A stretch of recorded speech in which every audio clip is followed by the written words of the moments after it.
नर्मदे हर त्वदीयपादपङ्कजं नमामि देवी नर्मदे. त्वदीयपादपङ्कजं नमामि देवी नर्मदे. आज माझी पहिली पायी नर्मदा परिक्रमा अनुभव कथन 2013-14 व तीर्थ महात्म्य वर्णन भाग 73वा. त्यासाठी मी हरिभक्तीपरायण सौ सीमाताई नवनाथ महाराज आहेर, श्री क्षेत्र ताहराबाद, तालुका राहुरी, जिल्हा अहमदनगर येथून आपल्यासमोर लाईव्ह येत आहे. आज नर्मदा परिक्रमा अनुभव कथनाचा हा 73वा भाग. आणि आज अवली घाट म्हणजेच अतिप्रसिद्ध आणि अतिसिद्ध असलेला हा परिसर आणि हा अवली घाट, त्या घाटावरती रात्रीचा मुक्काम झाला. आणि आता पहाटे लवकर उठलो, तरी 4 वाजता उठलो, कारण माझ्या पतिदेवांनी सांगितलं होतं उद्या ज्या रस्त्याने चालायचं आहे तर थोडा किनाऱ्याचा रस्ता आहे आणि आणखी थोडं पुढं गेलं की लगेच थोडं जंगल लागतं, त्यामुळं आपल्याला चांगला रस्ता नाही आहे, म्हणून जास्त अंधारात चालता येणार नाही. मग आपण 4ला उठून इथला आवरून वगैरे थोडं उजाडल्यावरच निघू असं आमचं ठरलं. म्हणून 4 वाजता उठलो. तिथे पाण्याच्या टाक्या भरलेल्या होत्या. माझ्या पतिदेवांनी मला स्नानासाठी त्याच ठिकाणी पाणी दिलं. आज 4था दिवस होता, म्हणून मी सुद्धा तिथेच स्नान वगैरे करून तिथेच कपडे वगैरे धुतले. आणि मग माझे पतिदेव आणि वाळदादा शेळके बाबा हे तिघेजणं मैयेवरती स्नानाला गेले. आता मैयेवर घाट खूप मोठा, आता तर खूप असा कलर वगैरे, कारण कुणीतरी शासनाने की कुणी बांधला आहे असं सांगतात, पण खूप मोठा आणि खूप सुंदर घाट झालेला आहे तो अवली घाट. तर तिकडे न जाता, कारण तो थोडा पुढं होता, म्हणून अलीकडेच खूप खडक आहे आणि त्या खडकाच्या ठिकाणी हे सगळे स्नानाला गेले. स्नान वगैरे आवरून आले 5 वाजता. आता मीही आवरून बसलेले होते. आता यांनी सगळ्यांनी आरती वगैरे केली आणि आरती झाल्यावर आता आम्ही कपडे वगैरे भरून निघायची तयारी आमची चालू आहे. तेवढ्यात तिथले ते सेवेकरी आले. त्यांनी सांगितलं, कुठं निघालात? बाबा आल्याशिवाय तुम्हाला जाता येणार नाही. बाबांनी सांगितलेलं आहे की त्यांना जाऊ द्यायचं नाही मी येईपर्यंत, आणि आम्हाला सांगितलं मग तुम्ही बघून घ्या काय करायचं ते. आता तर आम्हालाही खूप मोठा पेच पडला, कारण जावं तर बाबा नाराज होतील आणि नाही जावं तर इथंच दुपार होईल, खूप उशीर होईल. त्यांनी सांगितलं आता नाश्ता करायचा, चहा घ्यायचा, तोपर्यंत बाबा येतील, तोपर्यंत स्वयंपाकही तयार होईल. आता ते 2-4 जण सगळे वयस्करच माणसं होते, पण त्यांनी लगेच चहा आणि नाश्ता बनवला. चहा नाश्ता घेऊन आता तिथे थांबलो, पण वेळ कसाच जात नव्हता, कारण आता जवळजवळ 3.25 महिन्यामध्ये पहिल्यांदा कुठेतरी थांबलो आहे. एवढा वेळपर्यंत असं कधीच थांबलेलं नव्हतं, म्हणून असं वाटायचं की निघालं पाहिजे, पण काही निघायला चान्सच नव्हता. पाहता आता कपडे वाळून गेले होते, सगळंच झालं होतं, पण काही तिथून ते लोक निघू देत नव्हते. आणि आता 10 वाजलेले आहेत. 10 वाजले आणि मग बाबा तिथे आले. आता बाबा आल्यावर आम्हालाही आनंद झाला. म्हटलं बाबा आता निघू देतील, पण बाबांनी सांगितलं, कोण म्हटलं रे जायचं म्हणून? कुणी म्हणायचं नाही आज जायचं म्हणून. आता तर आम्हालाही प्रश्न पडला, कारण त्या लोकांनी सांगितलं होतं की बाबा नाराज होतील तुम्ही केल्यावर. मग सांगितलं ठीक आहे. आता बाबा म्हटले, बाबा आल्यावर आम्ही त्यांच्या जवळ जाऊन बसलो, दर्शन वगैरे घेतलं. आणि मग ते म्हटले, त्यांनी सांगितलं आत्ताच कुणी जायचं नाही. नाश्ता झाला, चहा झाला? सांगितलं हो. मग आता जेवणं करायचे आणि इथं चांगला आराम करायचा. आता डॉक्टर येणार आहेत. आम्ही म्हटलं आम्हाला काहीच झालं नाही, डॉक्टर कशाला? त्यांनी सांगितलं डॉक्टर येणार आहेत, तुम्हाला काही झालं की नाही मला नाही माहिती, डॉक्टर सांगतील काय झालं आहे ते. मग आणि 11 वाजता जेवण वगैरे केलं.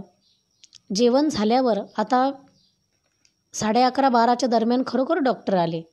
आणि डॉक्टरनी येऊन आता त्या बाबांनी सांगितलं यांना सगळ्यांना तपासा आणि सगळ्यांना 2-2 इंजेक्शनं द्या. 2-2 इंजेक्शनं सगळ्यांना दिले, गोळ्याही दिल्या, औषधं दिले आणि सांगितलं यांचा थकवा एकदम दूर झाला पाहिजे. अरे किती चालतात हे, किती लांबून आले काल हे, म्हणून यांना आता 8 दिवस इथंच आराम करायला लावायचा. पण आम्ही सांगायचं बाबाजी एवढा दिवस नको, कारण खूप ऊन वाढतंय. मग बाबाजीने सांगितलं ठीक आहे, पण आज तरी मी तुम्हाला जाऊ देणार नाही. आणि बाबाजींनी आता लगेच आमच्या सत्काराचं सामान काढलं. आम्हाला काय माहिती काय आणलं होतं, पण लगेच पिशवी समोर ठेवली आणि आता सगळ्यांना रांगेत बसवलं. माझ्यासाठी ड्रेसही आणला, यांना एक लुंगी आणि एक असं टी शर्ट आणला की जो गरमीसाठी फुलबाह्याचा होता आणि तो थंडीमध्ये तो कामं येईल असा टी शर्ट होता. वायाळदादा आणि शेळकेबाबासाठी सुद्धा 2 लुंग्या आणि 2 उपरणे त्यांनाही. आम्ही म्हटलं बाबा एवढं सगळं आम्ही नेणारच नाही, तुम्हाला द्यायचं तर द्या, पण आम्ही घेऊन जाणार नाही, कारण हे ओझं कोण वागवणार आहे हेच नको नको झालं आहे. आणि आता खूप अशक्त वाटत होतं, त्यामुळं त्यांनी सांगितलं त्यामुळेच इंजेक्शन दिलेलं आहे, आता तुम्ही किती वजन घेऊन चालू शकता. त्यावेळी सांगितलं ठीक आहे. आता बाबा हट्टच धरणार आहे, ते घेऊनच जायला लावतील. त्यांनी सांगितलं हे ठिकाण म्हणजे अतिपवित्र ठिकाण आहे, इथे अंबरीश राजाने तपश्चर्या केलेली आहे. आणि खरोखर नर्मदा पुराणामध्ये आम्ही जेव्हा बघितलं तर त्या अवली घाटला अंबरीश राजाने तपश्चर्या केलेली आहे.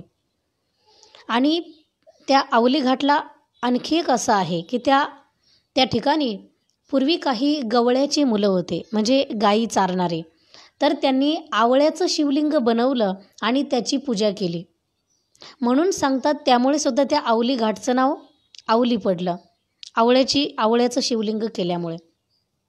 म्हणून तिथे आणि त्याच ठिकाणी मध्यभागावर भीमकुंड आहे.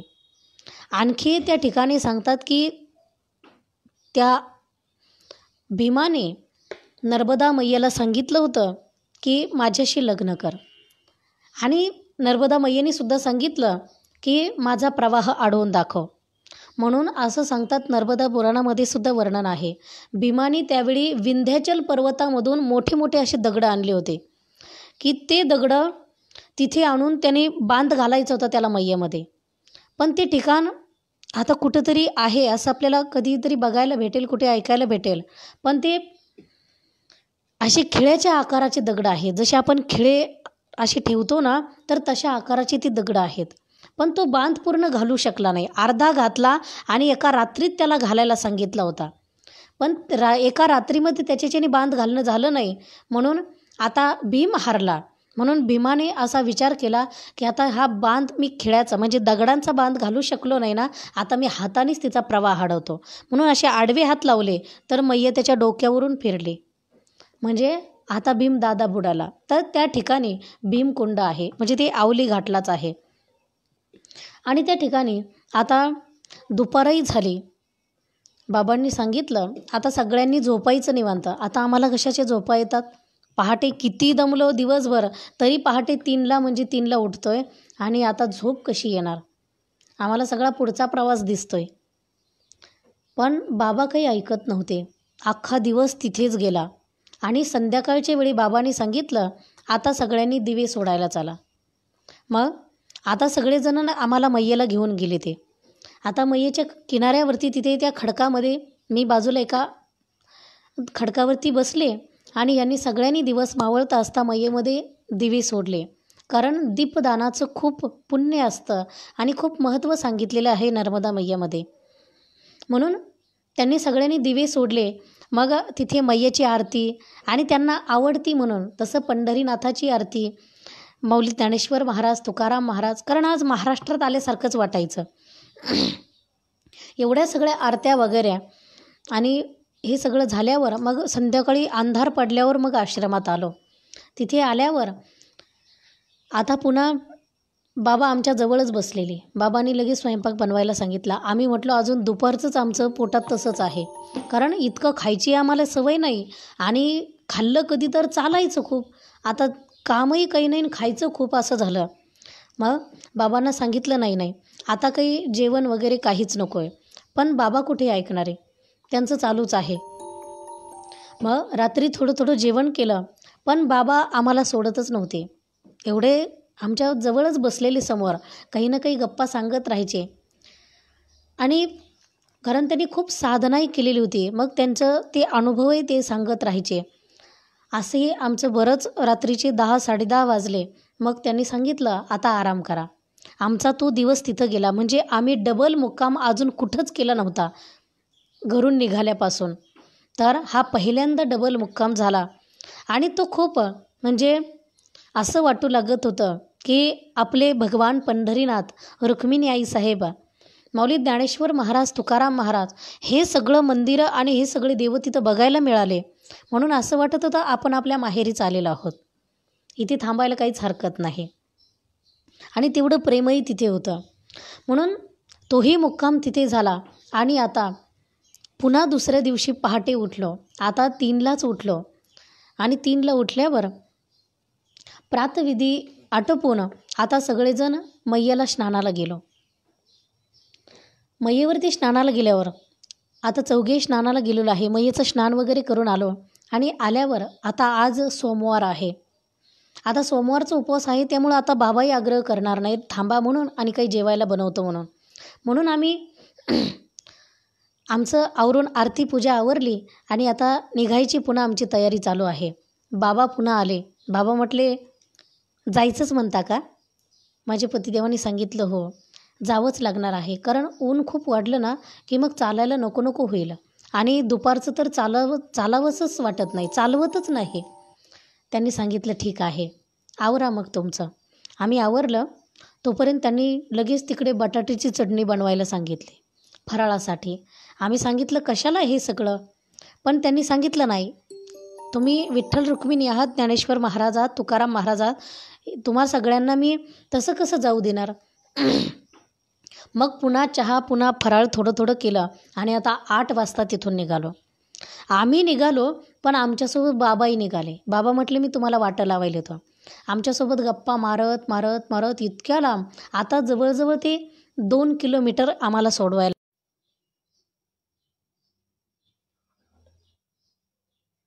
आम्हालाही वाटायचं त्यांनी आमच्यासोबत यावं आणि त्यांनाही वाटायचं एकतर आपण यांच्यासोबत जाऊन परिक्रमा करावी की यांना इथं ठेवून घेवावं, असा प्रश्नच आला. तेवढ्यात आता पुढे जंगल लागलं. मग जंगल लागल्यावर आता बाबाजींना माझे पतिदेवांनी सांगितलं, बाबा आता तुम्ही परत जा, कारण तुम्ही खूप लांब आलात आणि एकटेच आहे, पुन्हा जायला तुम्हाला कंटाळा येईल. बाबा म्हटले, काही नाही, जातो मी बरोबर, तुम्ही चला, मला आणखी यावंसं वाटतंय पुढे. पण माझ्या पतिदेवांनी सांगितलं नाही, आता थोडं थांबा. मग आम्ही तिथंच बसून घेतलं. थोडा वेळ तिथं दगडावर सगळेजण बसले आणि मग तिथे थोडा डोंगरही होता मोठा. तर त्या डोंगराच्या कडेला बसलो. तर तिथं बाबांसोबत 3 कुत्रे आले होते. कारण तिथं आश्रमात खूप मोठे मोठे 3 कुत्रे होते. त्यांच्या गळ्यामध्ये असा बेल्ट वगैरे, त्याला असे खिळे लावलेले, असे 3 कुत्रे होते मोठे मोठे. तर बाबांसोबत तीही आमच्यासोबत आलेले होते. आणि आता बाबा म्हटले, ठीक आहे आता मी चलतो, कारण आणखी परिक्रमा असे येतील आणि मला बाहेरही कुठंतरी जायचं आहे. तर बाबा परत निघाले.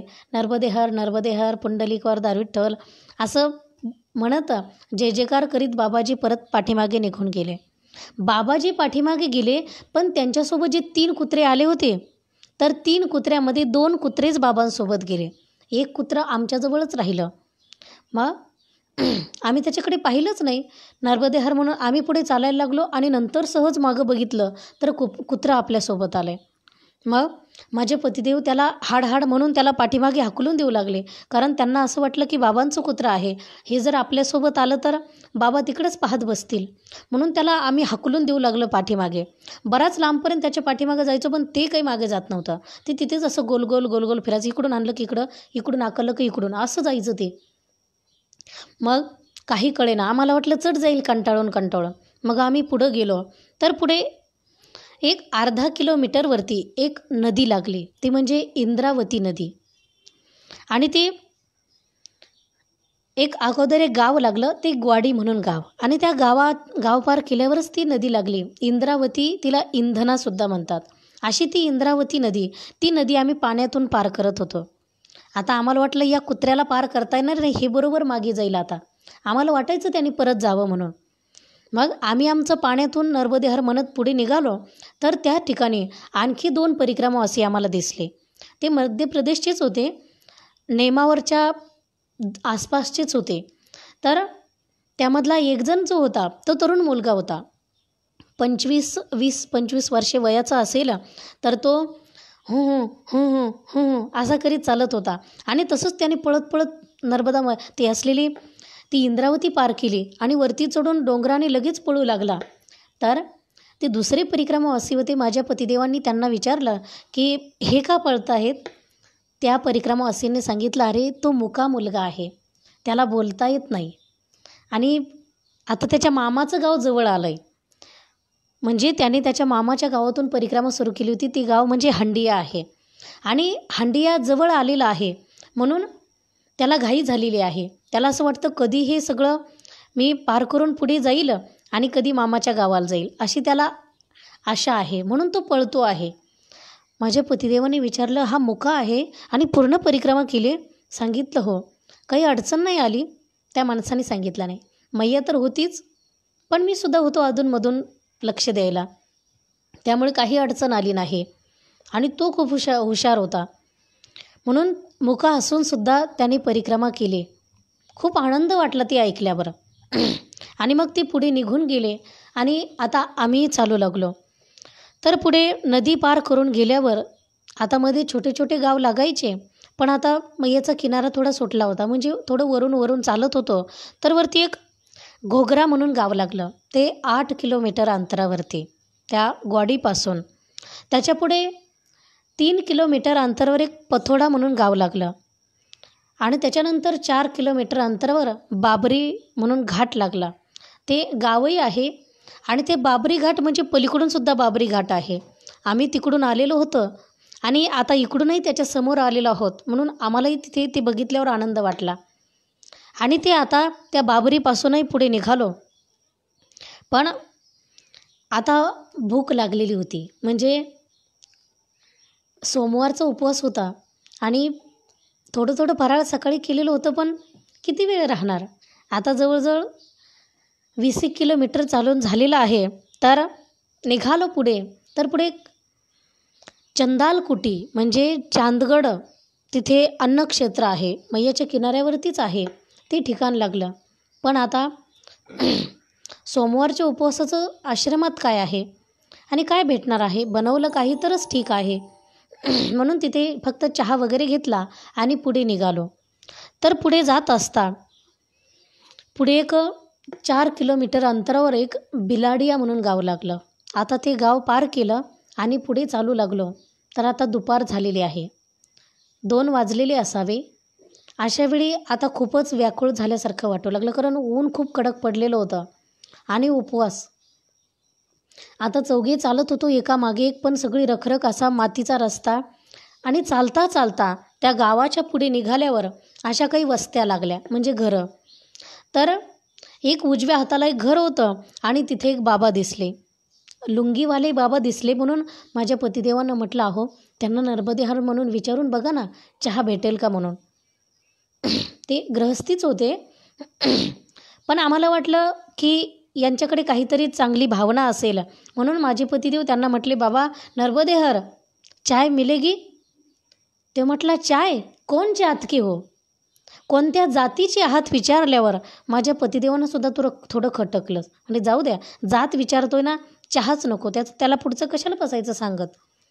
ते म्हटले, नर्मदेहर ठीक आहे. आणि आम्ही तसंच पुढं निघालो. आता पुढं गेल्यावर ते कुत्रंही आमच्यासोबतच होतं. आता आणखी थोडं चालून गेल्यावर पुढे एक असा कॉर्नर होता, रस्ता वळत होता. तिथून वळल्यावर आता जास्तच व्याकुळ वाटलं, कारण तहानही खूप लागलेली होती. मग डाव्या हाताला एक छोटंसं घर होतं, तिथे एक माताजी बाहेर उभी होती. म्हणून आम्ही म्हटलं, माताजी पाणी मिळेल का? ती म्हटली, या ना, चहाच बनवते तुम्हाला. आता ती असं म्हटल्यावर आम्हालाही खूप आनंद झाला. मग तिच्या त्या पडवीमध्ये आम्ही बसलो. तिचे पतिदेवही बसलेले होते आणि ती चहा बनवत होती.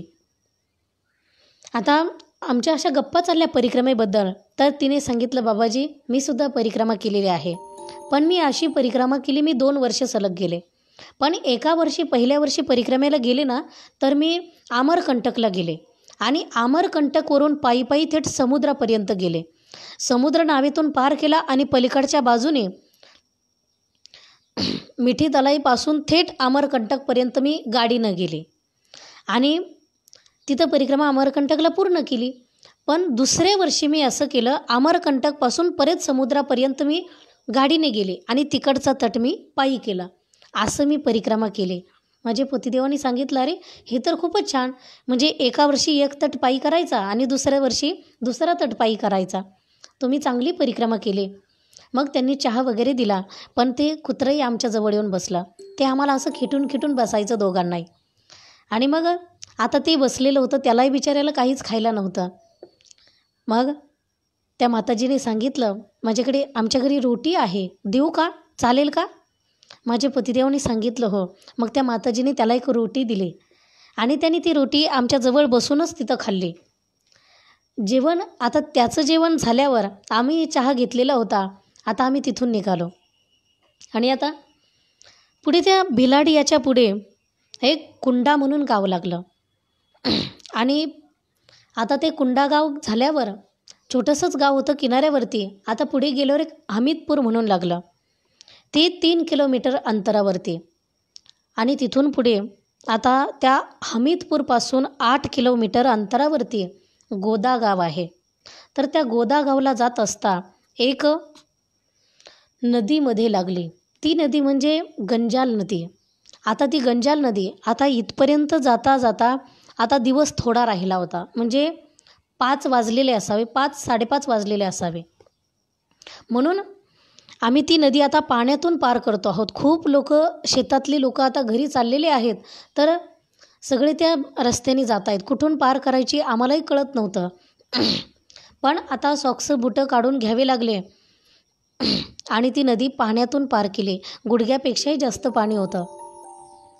मग पाण्यातून नदी पार केल्यावर आता वरती चढून बरंच अंतर असं गेलो तर पुढे उजव्या हाताला एक आश्रम लागला. तर तो आश्रम म्हणजे गंगेश्वरी मठ. आणि तिथेच त्या गंगेश्वरी मठाच्या खाली तिथं बघितलं तर तिथे त्रिवेणी संगम आहे. तिथे नर्मदा मैया दक्षिणेकडे थोडी वळलेली आहे. म्हणजे उत्तरेकडून नर्मदा मैया आहे, पूर्वेकडून गंजाल नदी आहे आणि पश्चिमेकडून ही गोमती नदी आहे. या तिन्हींचा तिथे संगम झालेला आहे. पण आता त्या गंजाल आणि गंजालेश्वर अति महत्त्वाचं आणि अति पवित्र तीर्थ आहे. कारण त्याची कथा मी तुम्हाला सांगणारच आहे की अति पवित्र तीर्थ. तसं तर मैयाच्या किनाऱ्यावर एक एकाहुनी बळेरी, एक एकापेक्षा मोठं. याचं महत्त्व बघायला गेलं की वाटतं तो त्याच्यापेक्षा मोठा आहे. सगळेच तीर्थ एकाचडी एक आहेत. पण या गंजालेश्वरचं हे जे तीर्थ आहे हे अति पवित्र तीर्थ आहे.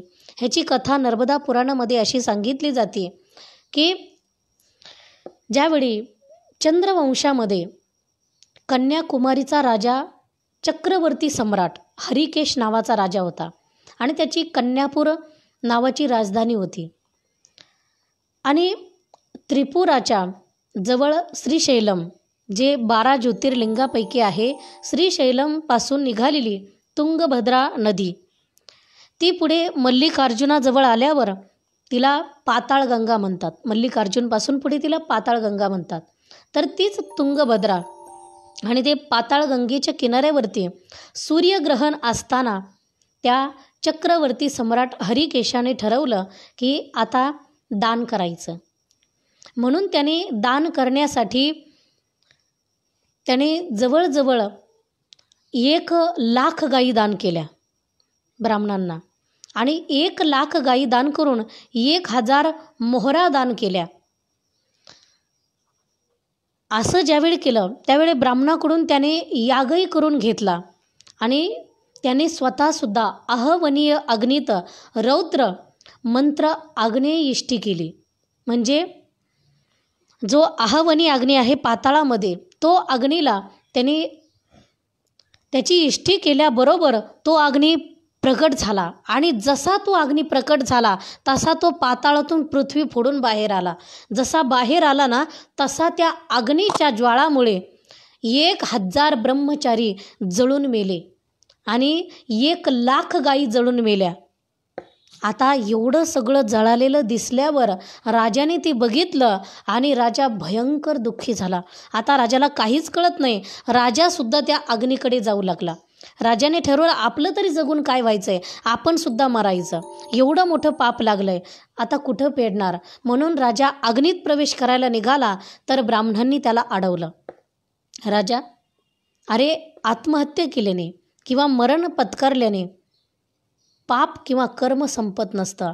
कर्म हे भोगूनच संपावं लागतं. म्हणून तू त्यामध्ये जळण्याचा आणि मरण्याचा विचार करू नको. आत्महत्या करून तुला त्रास होईल, तुला आणखी दुःख भोगावं लागेल, तुला मोक्ष मिळणार नाही, तुझ्या आत्म्याला कधीच शांती मिळणार नाही. म्हणून तू अशी पळवाट काढू नको. तर तुला ते कर्म भोगून संपावं लागणार आहे, त्याचं प्रायश्चित्त घ्यावं लागणार आहे. कारण पापाचं प्रायश्चित्त घ्यावं लागत असतं. पापाचं जर आपण प्रायश्चित्त घेतलं तर त्याचा कधी दोष लागत नाही, म्हणजेच ते पाप इथंच संपून जातं. तेव्हा ब्राह्मणांच्या सांगण्यावरून राजाने सांगितलं ठीक आहे, मग पण मी काय केलं पाहिजे आता, ह्याचं प्रायश्चित्त कुठं घेणार. ब्राह्मणांनी सांगितलं आम्हाला तर माहिती नाही ह्याचं काय प्रायश्चित्त आहे. एका ब्रह्म हत्येचं पातकाचं सांगू शकतो आम्ही काहीतरी, पण तू 1000 ब्रह्मचारी मारलेत, 1000 ब्रह्महत्या तुझ्याकडून झाल्यात आणि 1,00,000 गायी, एक गाय मारली. बळीराम दादाकडून एक गाय मारल्या गेली होती, ती चुकून, तरीसुद्धा त्याला तीर्थयात्रा करायला पाठवलं होतं भगवान श्रीकृष्णाने. मग तू तर 1,00,000 गायी मारल्यात, मग एवढं पाप तू घेतलेलं आहे. म्हणून याचं प्रायश्चित्त आम्हाला माहिती नाही, पण तुला सांगतो, तू एक कल्पग्राम म्हणून एक गाव आहे, तर तिथे तू जा. तिथे सप्तऋषी राहतात आणि ते सप्तऋषी तुला काहीतरी मार्ग सांगतील. म्हणून राजा आता त्या ठिकाणी, राजाने तिथेच आपल्या डोक्यावरचा मुकुट तिथे काढून ठेवला आणि पायातली चप्पल तिथे काढून ठेवली. म्हणजेच आता अनवाणी पायाने राजा चालू लागला आणि मुकुटाशिवाय चालू लागला. कारण राजा विचार करतो आहे, तसा राजा खूप पुण्यवान होता, धर्माने आचरण करणारा होता आणि प्रजेचं लेकराप्रमाणे पालन करणारा होता. पण चुकून त्याच्याकडून हे सगळं झालं. आता आपलं जर अगोदरचं पुण्य असेल तर आपल्याकडून काही चुकून पाप घडलं तर आपल्याला त्याच्यातून मार्गसुद्धा लवकर सापडत असतो. म्हणून राजा कल्पग्रामामध्ये गेले तर तिथे कश्यप, भृगु, भरद्वाज, गर्ग, गौतम, वशिष्ठ आणि याज्ञवल्के असे सप्तऋषी होते. तर त्या सप्तऋषींना राजाने जाऊन त्यांच्यासमोर लोटांगण घातला आणि राजा सांगू लागला, काही करा पण मला या पापातून सुटण्यासाठी प्रायश्चित्त सांगा. आता सप्तऋषीसुद्धा एकमेकांकडे बघू लागले. अरे याच्यासाठी प्रायश्चित्तच नाही आहे, जगात असं कोणत्याच ग्रंथात लिहिलं नाही 1,000 ब्रह्मचारी मारल्यावर आणि 1,00,000 गायी मारल्यावर प्रायश्चित्त असेल, असं लिहिलंच नाही. पण तरीसुद्धा तुला एक मार्ग म्हणून सांगतो, तू तेवढं केल्याने फिटलं तर फिटलं, पण आम्ही तुला सांगतो. तर त्या सप्तऋषींनी त्याला सांगितलं, तू 10 लक्ष गायत्री मंत्राचा जप करायचा आणि सुवर्णासहित 10,000 गायी दान करायच्या. म्हणजे ज्या गायी, म्हणजे ती मोडकी तोडकी नसावी, ती वांज नसावी, ती काखोळ नसावी, ती एकदम तब्येतीनं चांगली असावी, अशी गाय तिच्या शिंगाचे जे शेंबे आहेत त्याला सोनं लावलेलं असावं, पायाच्या खुरा आहेत त्याला सोनं असावं, तिच्या अंगावर जी झूल आहे तिला सोनं असावं, तिच्या गळ्यात ज्या घुंगरमाळा आहेत त्या सोन्याच्या असाव्या. अशा 10,000 गायी तू दान करायच्या सुवर्णासहित. 10 लक्ष गायत्री मंत्राचा जप करायचा आणि 1,00,000 दक्षिणेसहित 1 कोटी हवन करायचं. म्हणजे 1,00,000 दक्षिणेसहित 1 कोटी हवन करायचं. एवढंच नाही, हे तर फक्त कर्म झालं, पण आता हे दान सोडून तुला आणखी जो महातीर्थ आहे प्रयागराज, त्या प्रयाग, काशी, गया, केदार, गंगासागर संगम आणि पुष्कर या सगळ्या तीर्थांची तीर्थयात्रा पायी अनवाणी पायाने करायची आणि सोमसव यज्ञ करायचा. आता इतकं सांगितल्यावर आणि एवढं सांगूनसुद्धा फिटलं तर फिटलं पाप, म्हणजे पाप संपेलच असं आम्ही सांगू शकत नाही, पण एवढं तू करायचं. सप्तऋषींनी सांगितलं आणि राजाने सांगितलं ठीक आहे, आता प्रायश्चित्तच करायचं आहे. म्हणून राजा निघाला. पण जाता जाता आता कुरुक्षेत्रातून जातो आहे म्हणून त्याला वाटलं आता पहिली सरस्वती लागली, आता आपण सरस्वतीचं स्नान करू. म्हणून सरस्वतीच्या किनाऱ्यावरती तो स्नान करून तिथे बसला आणि तो विष्णू सहस्रनाम म्हणू लागला, सरस्वती सहस्रनाम म्हणू लागला, आणखी शिव सहस्रनाम म्हणू लागला. असं हे सहस्रनाम वाचता वाचता त्याचा नित्यनेम चालू होता.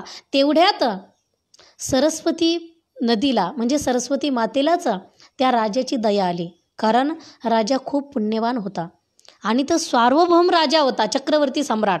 म्हणजे पृथ्वीवर दुसरं राज्य कुणाचंच नव्हतं, तोच एकटा राजा आणि एवढा पुण्यवान होता. पण चुकून पाप घडलं, कारण कधीकधी असं होतं पुण्य करायला गेलं की पाप घडतं. म्हणून कर्म खूप सूक्ष्म असतं. कर्माचे हजारो प्रकार आहेत आणि कर्म खूप सूक्ष्म असतं. आपण काही करायला गेलो तर काही घडू शकतं, म्हणून कर्म खूप काळजीपूर्वक करावं लागतं. राजाने सुद्धा तो सूर्यग्रहणामध्ये दानच करत होता, पाप करण्यासाठी करत नव्हता, पण त्याच्याकडून आपोआप चुकीने पाप घडलं आणि त्या पापाचं प्रायश्चित्त राजा घेतो आहे. म्हणून सरस्वतीला दया आली आणि सरस्वतीने सांगितलं, प्रकट झाली आणि सांगितलं, राजा मला तुझी खरंच खूप दया येते. अरे तू खूप ज्ञानी आहेस, खूप महान आहेस आणि खूप पुण्यवान आहेस, पण पापाचं प्रायश्चित्त हे घ्यावंच लागतं, कर्म हे भोगूनच संपवावं लागतं.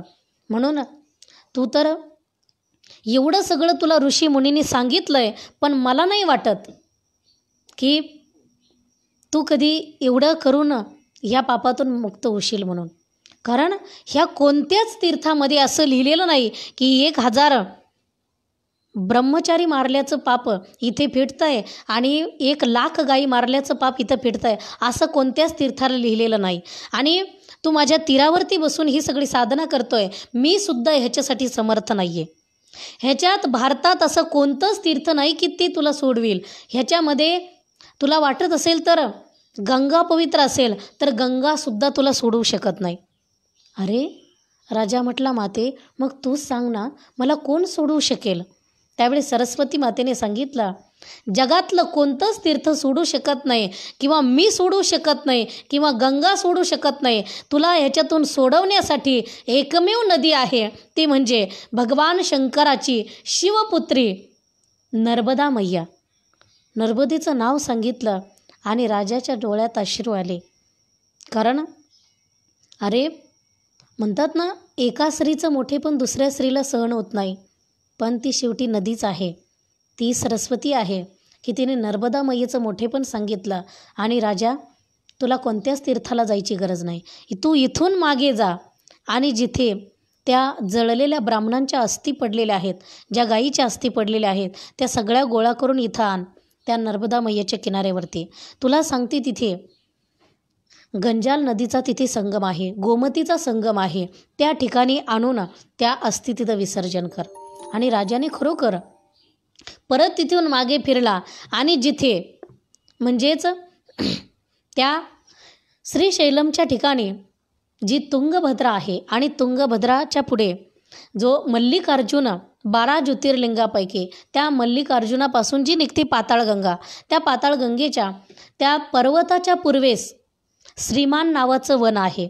आणि त्या श्रीमान वनामध्ये तसा पूर्वी तिथे शिवपार्वती विवाह झालेला आहे, कारण त्या वनामध्ये देवता सगळ्या वास्तव्य करतात. शिवपार्वती विवाह प्रत्येक जन्मामध्ये झालेला आहे. म्हणजेच पार्वतीच्या प्रत्येक जन्मामध्ये, भगवान शंकराचं तर जन्ममृत्यू नाही आहे, पण पार्वतीला आहे. का तर पहिल्या जन्मामध्ये पार्वतीचं नाव आयुषा होतं, आयुषा. दुसऱ्या जन्मामध्ये पार्वती आणि उमा असे 2 नावं होते. आणि तिसऱ्या जन्मामध्ये दक्ष दुहिता आणि गौरी असे 2 नावं होते.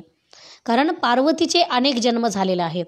प्रत्येक चौकडीमध्ये पार्वतीचा जन्म होतो आणि असे कल्पाकल्पामध्ये कितीतरी जन्म होतात.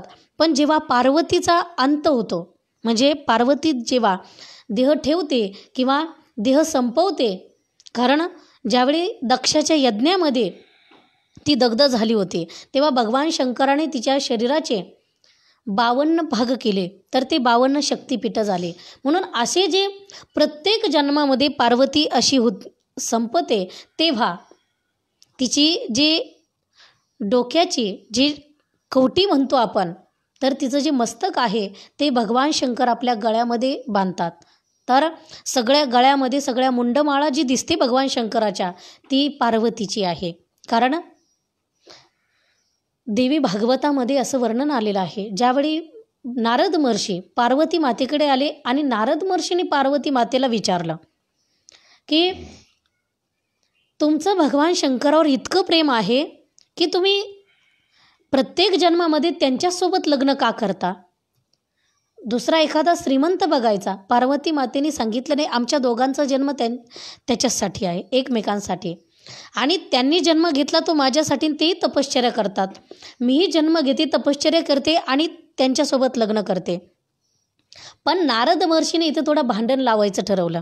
नारद महर्षी म्हटले, तुमचं ठीक आहे, तुमचं त्यांच्यावर प्रेम आहे, तुम्ही त्यांच्यासाठी तपश्चर्या करता, पण त्यांचं काय आहे? पार्वती माता म्हटल्या म्हणजे? त्यांनी सांगितलं, त्यांच्या गळ्यामध्ये ज्या मुंडमाळा आहेत, जे मुंडके आहेत, ते कोणाचे आहेत? पार्वती माता म्हटल्या, मी अद्याप विचार केला नाही त्याचा. मग नारद महर्षीने सांगितलं, काहीतरी गडबड आहे. ते म्हटले म्हणजे? अरे ते मुंडके कुणाचे तरी असावे ज्यांच्यावर त्यांचं प्रेम असेल. अरे असं असू शकतं का? पार्वती मातेला आता एवढंच सांगून महर्षी निघून गेले आणि पार्वती मातेचा पारा चढला. लगेच गेल्या भगवान शंकराकडे आणि लगेच विचारू लागल्या, मला सांगा, मी तुमच्यासाठी एवढी तपश्चर्या करते, एवढी साधना करते, पण तुम्ही माझ्यासाठी काय करता? भगवान शंकर म्हटले, काय करता म्हणजे? अगं जे काही करतो ते तुझ्यासाठीच करतोय. नाही, पार्वती मातेने सांगितलं, जर तुम्ही माझ्यासाठी एवढी साधना करत असाल, जर माझ्यात इतका जीव असेल, माझ्यावर एवढं प्रेम असेल, जन्मोजन्मी माझ्यासोबत लग्न करत असाल, तर ह्या मुंडक्याच्या माळा कुणाच्या आहेत? त्यावेळी भगवान शंकर हसू लागले आणि भगवान शंकराच्या डोळ्यात अश्रूसुद्धा आले. त्यावेळी सांगू लागली पार्वती, तुला नाही कळणार ते, कारण तुझं प्रेम तू बोलून व्यक्त करतीस, पण जो पुरुष असतो ना, त्याच्याकडे खूप संयम असतो. तो एकदम कधी बोलू शकत नाही. आणि तुला आणखी एक गोष्ट सांगतो, प्रेमाला वाचा नसते. कारण जे भगवंतासाठी अनन्य प्रेम असतं, आणि जेव्हा आपण जी पुढची अवस्था सांगायला गेलो, तर कंठी प्रेम दाटे आणि नयनी निरलोटे. जेव्हा बोलायची भाषा संपते, जिथं भाषा संपते तिथून पुढे देव आणि तिथून पुढे सगळं काही असतं. तोपर्यंत ही बडबड असते. मग प्रेमाला शब्द नसतो आणि प्रेमाला भाषा नसते. म्हणून त्याच्यामध्ये फक्त कंठामध्ये शब्द दाटलेले असतात आणि डोळ्यातून फक्त अश्रू वाहतात, ती अवस्था असते. पार्वती माता म्हटल्या, तुम्ही मला उगाचच फिरवताय, उगाचच इकडं तिकडं सांगताय, मला ती मुंडक्याच्या माळाचं सांगा. भगवान शिवजींनी सांगितलं, पार्वती, अगं तुझे अनेक जन्म झालेले आहेत. प्रत्येक युगाच्या प्रत्येक चौकडीमध्ये, प्रत्येक कल्पाच्या प्रत्येक चौकडीमध्ये तू जन्म घेते. आणि असाच जन्म घेत असता प्रत्येक चौकडीमध्ये आणि प्रत्येक कल्पामध्ये तुझे 3 तरी जन्म होतात. मग तेव्हा जेव्हा तुझा शेवट होतो, तेव्हा तुझं जी मुंड आहे, हे मुंडकं, माझं तुझ्यावर इतकं प्रेम आहे की त्या प्रेमापोटी मी तुझं मुंडकं माझ्या हृदयाशी धरून ठेवतो. म्हणजेच हे माझं प्रेम आहे, ते मी कधीच बोलू शकलो नाही आणि मला कधीच वाटलं नव्हतं तू माझ्यावर संशय घेशील.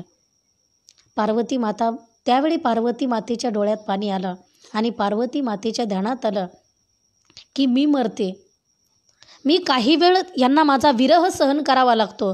किती विरह सहन करावा लागतो. भगवान शिवजी वेडे झाले होते. जेव्हा सती यज्ञात दग्ध झाली होती, तेव्हा वेडे झाले आणि जंगलात भटकू लागले होते. मला किती विरह सहन करावा लागतो. तुला काय, तू जाती निघून, पण तुला परत जन्म घेईपर्यंत मला तुझी वाट पाहावी लागते. त्याच्यासाठी मी हे मुंड माझ्या हृदयाशी धरून तुझ्या परत जन्म होईपर्यंत तसंच धरून राहतो. त्यावेळी पार्वती मातेचे डोळे उघडले आणि पार्वती मातेला खरंच असा आत्मविश्वास झाला की आपल्या पतीचं खरं आपल्यावर प्रेम आहे. मग त्यावेळी म्हणजे आपल्याला सांगायचं काय होतं तर पार्वती माता हे पार्वती मातेचे अवतार आणि पार्वती मातेचा जो विवाह आहे भगवान शिवजीसोबत तो त्या जंगलामध्ये त्या वनामध्ये श्रीमान नावाच्या वनामध्ये झाला आणि तिथे अनेक देवता वास्तव्य करतात. त्या ठिकाणी हा हरिकेश नावाचा राजा गेला सरस्वतीच्या सांगण्यावरून आणि त्या श्रीमान वनामध्ये त्या पाताळगंगेच्या किनाऱ्यावरती जे 1000 ब्रह्मचारींच्या अस्थी पडलेल्या आहेत आणि 1,00,000 गायींच्या अस्थी पडलेल्या आहेत, सगळ्या गोळा केल्या आणि राजा त्या अस्थी घेऊन थेट नर्मदा मैयाच्या किनाऱ्यावरती आला. नर्मदा मैयाच्या किनाऱ्यावरती येऊन राजाने तिथे त्या अस्थी विधीपूर्वक त्याचं तर्पण करून त्या अस्थी पाण्यात विसर्जन केल्या. जशा त्या संगमात विसर्जन केल्या तशाच त्या पाण्यामधूनच असा लख्ख प्रकाश बाहेर पडला आणि 1000 ब्रह्मचारी 1,00,000 गायींचा असा प्रकाश पडला. दिव्यत्व प्राप्त झाली त्यांना आणि त्या दिव्य होऊन ते सगळे भगवंताच्या धामात निघून गेले. पण जाता जाता राजाला आशीर्वाद देऊन गेले आणि 33 कोटी देवता स्वर्गातून पुष्पवृष्टी करू लागले. त्यावेळी राजाने या तीर्थाची महती बघितली आणि राजाने ठरवलं आता इथेच तपश्चर्या करायची, इथे साधना करायची. म्हणून राजाने तिथे हजारो वर्ष तप केलं हरिकेश नावाच्या राजाने आणि त्या गंजाल नदीच्या संगमावरती ही तपश्चर्या केली. तिथे जे शिवलिंग स्थापन केलं ते म्हणजे गंजालेश्वर नावाने ते शिवलिंग आहे. तिथे आणखी गोमती नदीसुद्धा आहे. असा हा त्रिवेणी संगम अतिपवित्र संगम आणि असं सांगतात त्या ठिकाणी शहाबादी दगडंसुद्धा तिथं भेटतात त्या ठिकाणी. तर त्याला स्वयंभूच असा आकार आहे, त्याला आकृत्या आहेत चंद्रासारख्या झाडासारख्या अशा आकृत्या आहेत. तर हे अतिपवित्र तीर्थ आणि या ठिकाणी गंगेश्वरी मठ आहे वरती, अगदी जुनाट आहे आणि खूप खूप वर्षापूर्वीचा आहे. तर त्या मठामध्ये आम्हाला लोक सांगायचे जा तिथे मुक्कामाची व्यवस्था आहे. आम्ही तिथं गेलो आणि तिथं गेल्याबरोबर आता कुत्रंही आमच्यासोबतच होतं. तिथं जाऊन थोड्या वेळ नर्मदेहार म्हणून तिथं बसलो. तिथे काही सेवेकरी होते. अगदी जुनाट आणि खूप उदास होतं तिथं, पण कारण ते दगडी बांधकाम होतं आणि संध्याकाळची वेळ झालेली होती म्हणजे दिवस मावळायला लागलेला होता. म्हणून तिथले बाबाजी बाहेर आले. ते बाबाजी म्हणजे महंत गोविंद गिरीजी महाराज बाहेर आले आणि आमच्या गप्पा चालल्या होत्या म्हणजे बडबड चालूच होती. माझे पतिदेव म्हणत होते आपण तिथे संगमावरती स्नानाला जाऊ, पटकन स्नान करून येऊ आणि मग आरती पूजा करू, कारण हे त्रिवेणी संगम आहे, अतिमहत्त्वाचं ठिकाण आहे. मग आमचं सगळ्यांचं असं मराठीमध्ये बोलणं चालू होतं. ते बाबाजी बाहेर आले आणि ते लगेच तिथे एक सेवकाला आम्ही विचारतच होतो की आम्ही इथं थांबलं तर चालेल का, कुठं आसन लावलं पाहिजे. ते म्हणत होते बाबाला विचारा, बाबा तुम्हाला काय जसं सांगतील तसं. तेवढ्यात बाबा आले आणि बाबा मराठीत बोलू लागले, नर्मदेहार कुठून आलात. मग माझ्या पतिदेवांनी सांगितलं जिल्हा वगैरे तालुका. त्यांनी सांगितलं ठीक आहे. मग माझ्या पतिदेवांनी सांगितलं आम्हाला बॅगा ठेवून स्नान करून यायचं होतं. त्यांनी सांगितलं ठेवा तिथं पडवीमध्ये बॅगा ठेवल्या आणि लगेच स्नानाला गेलो. तिथे खूप गर्दी होती, सोमवार होता आणि लोकांची एवढी गर्दी झालेली होती की पलीकडे जाणारे लोक, अलीकडे येणारे लोक, कामाला जाणारे ते नावेतून पलीकडे अलीकडे येत होते म्हणून खूप गर्दी झालेली होती. मग आम्ही थोडं असं बाजूला गेलो कारण तिथे असं JCBने माती वगैरे टाकलेली होती, असा ढीग बनवलेला होता लोकांना उतरून येण्यासाठी. म्हणून आम्ही थोडं पुढे जाऊन स्नान वगैरे केलं आणि कमंडलमध्ये पाणी भरून आणलं संगमामधलं आणि स्वतःला आता खूप भाग्यवान समजत होतो की नर्मदा मैयाच्या किनाऱ्यावरती अतिपवित्र जे तीर्थ आहे अशा तीर्थामध्ये आपल्याला स्नान करण्याचा योग आला. आणि ते आता स्नान वगैरे करून पाणी भरून वरती आलो. तर आता त्या बाबाजींनी सांगितलं तुम्हाला स्वयंपाक तुम्ही बनवाल का आम्ही बनवलेलं चालेल. आता आम्ही सांगितलं तुम्ही बनवलं तरी चालेल. मग त्यांच्याकडे सेवेकरी होते, त्या सेवेकऱ्यांना सांगितलं या चौघांचाही स्वयंपाक बनवा.